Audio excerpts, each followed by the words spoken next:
Halo teman-teman semuanya, Assalamualaikum warahmatullahi wabarakatuh.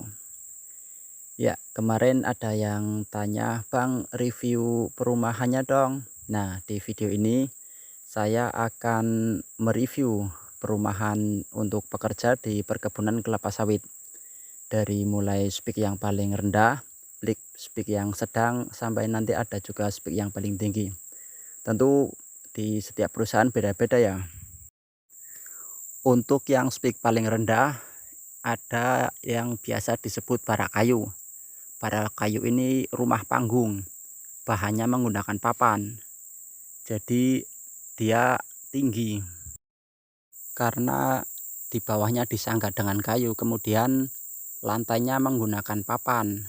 Dindingnya sebagian ada yang menggunakan papan, ada juga yang menggunakan triplek, kemudian atapnya menggunakan seng. Perumahan model ini banyak digunakan di perusahaan-perusahaan karena pembuatannya cukup mudah dan bisa dikerjakan dengan cepat, dan pembiayaannya pun cukup murah dibanding dengan rumah yang model beton.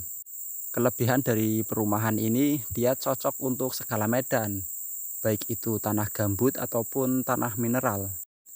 Nah, yang di depan kita ini barak kayu. Dia menggunakan bahan papan pada lantainya, dan dindingnya menggunakan triplek untuk bagian dalam, dan di bagian luarnya menggunakan seng. Kemudian plafonnya dia menggunakan triplek dan atapnya menggunakan seng.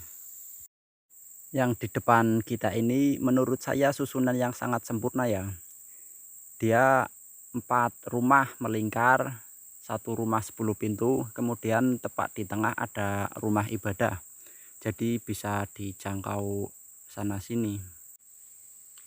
Nah, sekarang kita akan coba melihat bagian dalamnya ya. Kita lihat bagian depan ini lebih dekat. Ini rumahnya sudah cukup lama, jadi sudah mulai rusak. Papannya pun bawahnya sudah mulai rontok. Ini dia penampakan bagian depan. Ini biasanya digunakan oleh karyawan untuk duduk-duduk sepulang kerja, berinteraksi satu sama lain, untuk menjaga keharmonisan hidup bertetangga. Ini papanya sudah mulai rusak. Ini pun bagian bawahnya sudah banyak yang diganti karena tanahnya pun amblas karena ini gambut. Beginilah kira-kira penampakannya. Nah, sekarang kita akan coba melihat bagian dalamnya. Nah, ini dia. Pintunya pun menggunakan papan ya. Ini dia bagian dalam dari perumahan barak kayu ini. Ini ada satu ruangan utama saja, karena ini dihuni sama orang yang lajang, jadi tidak ada kamarnya. Biasanya kalau ada istrinya, biasanya akan dibuat kamar dengan kayak gini, speknya kayak gini. Disekat pakai triplek atau pakai papan, kemudian dibuat pintu. Nah, ini adalah tripod primitif. Ini tripod zaman dulu. Ini bisa juga diletakkan di atas HP-nya. Ini biasanya saya gunakan untuk merekam tripod ini.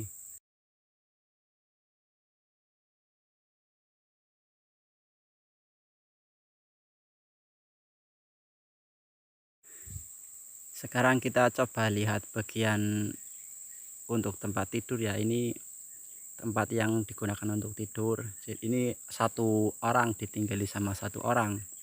Jadi cuma ada satu tempat tidur seperti ini. Kalau perumahan kayak gini bisa kita modifikasi sendiri ya. Yang penting ada bahannya. Kita bisa buat kamar, buat perabotan, buat apa gitu bisa dimodifikasi sendiri. Nah, kalau di sini saya sekat untuk dapur di bagian sampingnya.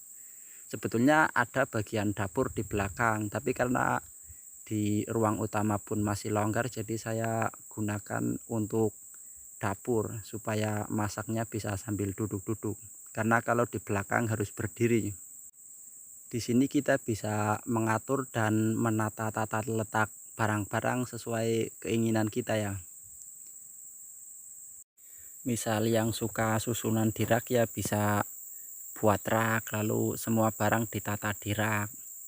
Kalau saya di sini diletakkan di bawah saja, melebar. Untuk tata letak ini tergantung kreativitas masing-masing.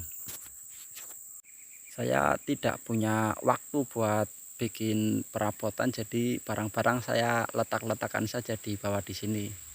Saya susun di bawah, yang penting tidak menghalangi kaki melangkah. Untuk ruang utama ini cukup lebar ya, biasanya bisa dipakai untuk 4-5 orang, tapi saya di sini sendiri. Untuk ukuran lebar kali panjang kayaknya 4x5 kayaknya, saya pun tidak pernah mengukur. Intinya nyaman lah, cukup buat 4-5 orang. Di sini di tempat saya kerja ini disediakan juga air galon ya, gratis. Karena di sini masih menggunakan air merah, jadi tidak ada akses air bersih. Nah, ini saya buat kursi sendiri karena cukup banyak bahan yang melimpah, jadi saya buat kursi sendiri. Kalau untuk bentuk kursi ya tentu masing-masing orang beda kreativitas. Ini biasanya saya gunakan buat main-main, duduk-duduk sambil main HP. Ini juga saya buat dudukan di jendela gini agar bisa sambil duduk-duduk sambil melihat pemandangan luar juga. Jadi kalau misal begadang malam-malam main HP, orangnya di dalam tapi HP-nya di luar, karena HP ini di sini sinyal cukup susah. Kalau HP di dalam rumah tidak ada sinyal, makanya saya buat dudukan supaya HP-nya bisa berada di luar dan sayanya berada di dalam, jadi tidak dingin. Tinggal di perumahan seperti ini ya mesti pandai-pandai ya, misal ada barang apa-apa yang dipingin biar tidak sedikit-sedikit beli. Nah, di sini kita coba lihat ke bagian belakang ya. Ini ruangan ini sebetulnya ini dapur, tapi tidak saya pakai karena saya dapurnya di ruang utama. Karena saya tinggal sendiri, kalau tinggal ramai ruangan ini dipakai untuk dapur. Nah, di luar itu ada air tandon untuk air hujan. Kalau misalnya musim kemarau tidak ada hujan, biasanya akan diisi sama perusahaan diambilkan dari air gunung. Nah, kalau ini pintu ini kamar mandi. Jadi fasilitasnya cukup lah untuk kehidupan. Ada dapur dan ada kamar mandi. Satu rumah, satu dapur dan satu kamar mandi. Oke, sampai di sini dulu ya percobaan kita. Semoga bermanfaat.